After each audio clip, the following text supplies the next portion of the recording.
নয়, জায়েজ নয়। আচ্ছা, সহবাসের ব্যাপারে একটি গুরুত্বপূর্ণ মাসলা। সহবাসের ব্যাপারে এরকম অনেক সময় হয় যে স্বামী হয়তো খুব বেশি পরিমাণ চায়, স্ত্রী মোটেই চায় না, তেমন কম চায়। তাহলে কতটা পরিমাণ স্বামীর দাবি করার অধিকার আছে? জি, বছরে একবার, বছরে 4 বার, মাসে একবার, হ্যাঁ মাসে একবার, অথবা সপ্তাহে একবার, বা দিনে একবার, বা দিনে 2 বার, কতবার? জি, এ সম্পর্কে কি জানা আছে আপনারা বলেন। মাশাআল্লাহ, অধিকাংশ লোক বিবাহিত, তাই না? বিবাহিত এর জবাব দিবেন যতটা প্রয়োজন। মাশাআল্লাহ, একটা ফতোয়া পেলেন, স্বামীর প্রয়োজন দিনে 3 বার, স্ত্রী পারে না, অসুস্থ, জুলুম হবে না? এই ফতোয়া ঠিক হলো তাহলে উভয়ের সম্মতির মাধ্যমে, উভয়ের সম্মতির মাধ্যমে। স্ত্রী সুস্থ, তারপরে বলছেন না সপ্তাহে 2 বার, বাস, তখন কি করবেন? তাহলে উভয়ের সম্মতিতে হইল না, ওর উভয়ের সম্মতিতে সপ্তাহে 2 বার সুযোগ পাওয়া যাচ্ছে, কি করবেন? হ্যাঁ বলেন, তাহলে এই ফতোয়া ঠিক হইল না, হইল? জি হ্যাঁ, শোনাই ভাষ্যকারদের, ওলামায়ে কেরামদের ভাষায়, বড় বড় যারা ওলামায়ে কেরাম, আমরা তো ছাত্র, তালেবে ইলম, তো ওলামাদের ভাষা শোনাই।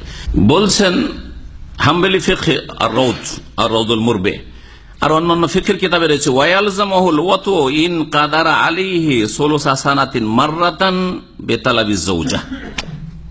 কমের পক্ষে বছরে কতবার করে সহবাস করা জরুরি? এই সর্বনিম্নটা নেন আগে, 4 মাসে একবার। মাশাআল্লাহ, এর দলিল আছে। কি দলিল আছে? কোরআনে কারিমে আছে দলিল, কোরআনে কারিমে দলিল আছে। আগে যদি কোরআনে থাকে তো আমরা হাদিসে খুঁজবো না, পরে। হ্যাঁ, কোরআনে আছে, শুধু হাদিসের রেফারেন্স দিয়ে ছেড়ে দিলেন, এটা অসম্পূর্ণ কথা, এটা দুর্বল কথা। একটা মাসলা কোরআনে কারিমে আছে, অথবা রাসূলুল্লাহ সাল্লাল্লাহু আলাইহি ওয়াসাল্লাম হাদিসে আছে, বলছেন ওমর রাদিয়াল্লাহু তাআলা এই কাজ করেছেন, সেই জন্য এটা চলবে না, এটা চলবে না, এটা খোড়া কথা। আল্লাহ পাক রব্বুল ইলার ক্ষেত্রে, অর্থাৎ কোন স্বামী যদি কসম করে যে আমি আমার স্ত্রীর কাছে যাব না, আমার স্ত্রীর কাছে যাব না, স্ত্রীকে হয়তো একটু শাসন করার জন্য, অথবা রাগ করি, অথবা যে কোনো কারণে আমি স্ত্রীর কাছে যাব না, সর্বঊর্ধ্বে কতদিন যাব না বলে থাকতে পারে? 4 মাস। এটাকে ইলা বলা হয়। 4 মাসের বেশি এইরকম কসম করে আলাদা পৃথক থাকা জায়েজ নয়। তাহলে 4 মাস হয়ে গেলে কি করতে হবে? হয় রাখো, তাহলে যাও স্ত্রীকে কাছে নিয়ে আসো, হ্যাঁ, তার সাথে মিলন করো, আর না হলে কি করো? বিদায় করো, অন্য কোথাও তার সুব্যবস্থা সে করে নিক। জি, তাকে ছেড়ে দাও। লিল্লাযিনা ইউলুনা মিন নিসাইহিম, আল্লাহ পাক বলছেন যে যারা তাদের বিবিদের সাথে ইলা শপথ করে যে আমি যাব না আমার স্ত্রীর কাছে 4 মাস, তারাব্বুসু আরবাতি আশহুর, আল্লাহ বলছেন প্রতীক্ষা করবে 4 মাস। ব্যাস, আরবাতো কি? আশহুর, 4 মাস, 4 মাসের বেশি না। 4 মাস পরে আদালতে অথবা কাজীর কাছে, অথবা যে দেশে আদালত মানুষের তৈরি করা ইসলামিক আদালত নেই, কাজীও নেই, মুসলিম রেজিস্টার্ড কাজীও নেই, তাহলে আলেমের কাছে, হ্যাঁ, সমাজের কাছে বিচার চাইবে মহিলা, এবং 2-এর 1 করতে বাধ্য করবে। হয় তুমি স্ত্রীকে ফিরিয়ে নিয়ে আসো তোমার ঘরে, আর না হলে তালাক দিয়ে দাও। জি, ফাইন ফাউ ফাইনাল্লাহ গফুরুর রহিম ওয়া ইন আযামুত তালাক ফাইনাল্লাহ সামিউন আলিম। আল্লাহ বলছেন হয় ফিরিয়ে নিক, 4 মাস হয়ে যাচ্ছে, ফিরে আসো তাহলে ভালো কথা, আর না হয় ওয়া ইন আযামুত তালাক, যদি তালাক দিতে চাই তো আল্লাহ পাক গফুরুর রহিম, ঠিক আছে তালাক দাও। কিন্তু এইভাবে ঝুলিয়ে রাখতে পারবে না 4 মাসের বেশি, 4 মাসের বেশি ঝুলিয়ে রাখতে পারবে না।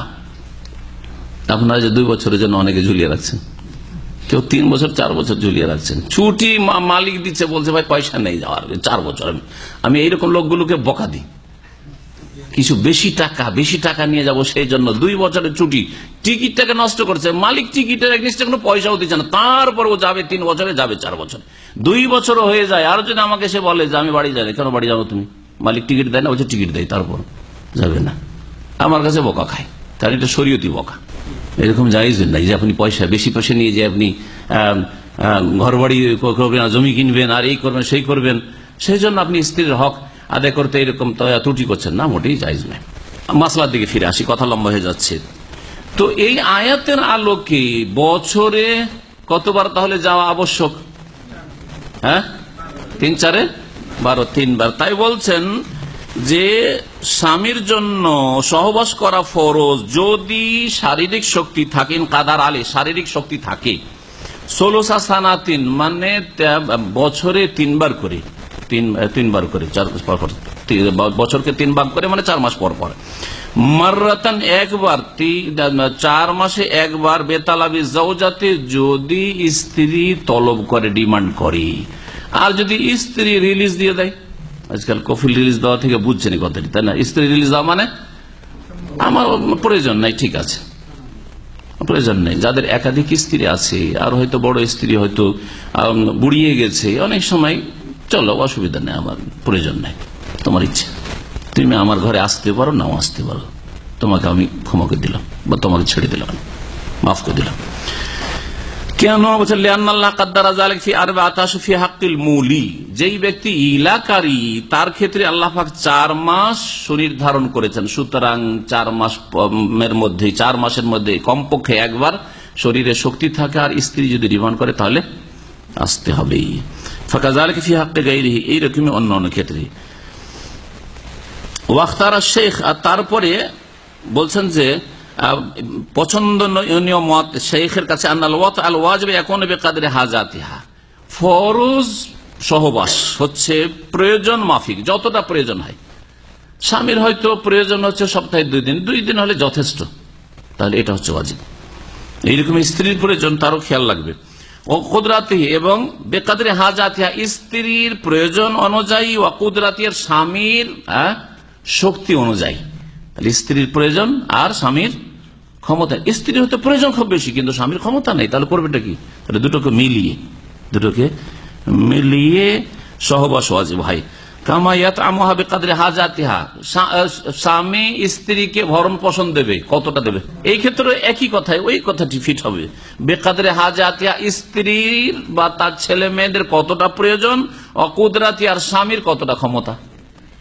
হয়তো স্ত্রীর প্রয়োজন মাসে 10,000 টাকা, কিন্তু স্বামীর বেতন 10,000 জুটাতে পারে না, নিজের খরচ আছে, আরো বাপ মাকে কিছু দিতে হবে, মিলিয়ে দেখা যাচ্ছে যে স্ত্রীর প্রয়োজন যদিও 10,000, কিন্তু আমি 7,000 দিতে পারছি, তো 7,000ই চলতে হবে।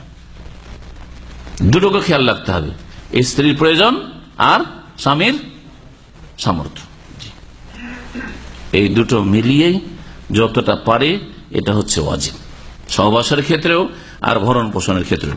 সৌদি আরবের প্রধান মুফতি, পুরাতন মুফতি, মানে বর্তমান যে প্রধান মুফতি রয়েছেন তার নাম হচ্ছে শেখ আব্দুল আজিজ বিন আব্দুল্লাহ আলে শেখ, মানে শেখুল ইসলাম মোহাম্মদ আব্দুল্লাহ রহমতুল্লাহ আলের বংশের। আর তার আগের প্রধান মুফতি ছিলেন শেখ আব্দুল আজিজ ইবনে আব্দুল্লাহ বিন বাজ, সংক্ষেপে ইবনে বাজ বলা হয় রাহিমাহুল্লাহ।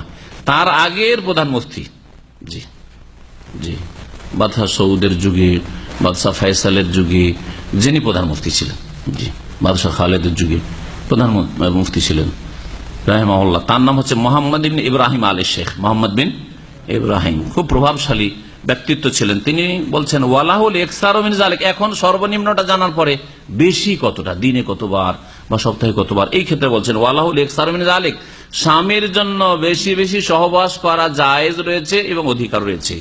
লা ইয়াতাহাদ্দাদু বিহাদ্দিন, তার কোনো সীমানা নেই যে এর 2 বারের বেশি চলবে না, দিনে 3 বারের বেশি চলবে না, এরকম কিছু নেই।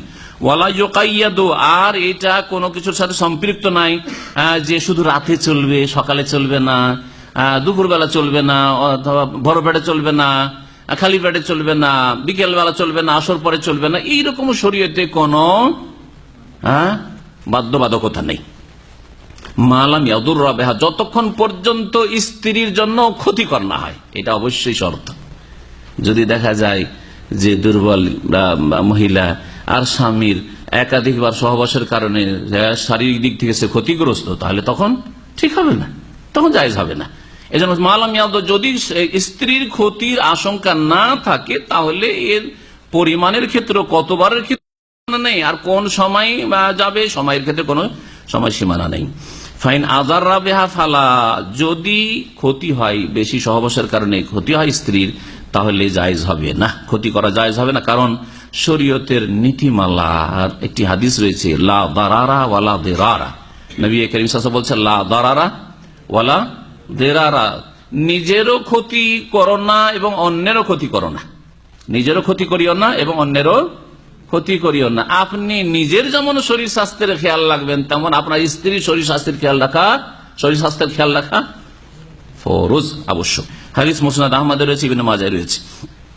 আরো হাদিস রয়েছে আবু দাউদ, নাসাই, তিরমিজি, ইবনে মাজাহ, মান দারাহুল্লাহ, যেই ব্যক্তি অন্যের ক্ষতি করবে আল্লাহ তার ক্ষতি করবেন। যে ব্যক্তি অন্যের ক্ষতি করবে আল্লাহ তার কি করবেন? ক্ষতি করবেন। সুতরাং যদি দেখা যায় যে স্ত্রীর ক্ষতি করছে নিজের যৌবনের তাড়নায়, তাহলে আল্লাহ তার ক্ষতি সাধন করবেন, আল্লাহ তার কল্যাণ করবেন না। এদিকে খেয়াল রাখতে হবে। আশা করি এই বিষয়টি মোটামুটি যথেষ্ট হয়েছে।